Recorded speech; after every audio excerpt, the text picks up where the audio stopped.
Hey there friends, today doing an unboxing on the Lopoo outdoor smart Wi-Fi plug socket. So been looking forward to using this for the kids clubhouse outside.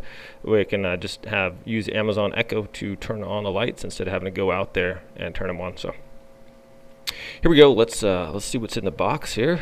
Obviously we know what it should be, but what's the point of unboxing then? Okay, so we have the box.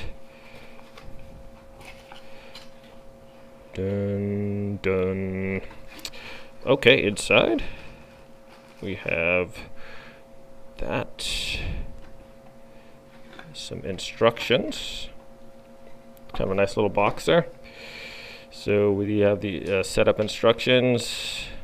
Should be fun, maybe a little bit of a learning curve, but that's all right.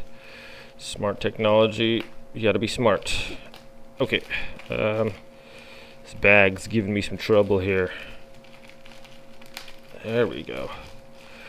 Wow, didn't want to come open there. So there we have it, my friends. It's got probably a 6-inch cord there. Let's see, just open up here. Okay, there's another plug-in. It's got a nice rubber cover here. On-off switch here, and the 3-pronged plug-in there. So I'm gonna do a video here on setting it up with the app and all that, and hopefully getting it work with Amazon Echo. Thanks for watching this unboxing, my friends, and we'll see you next time.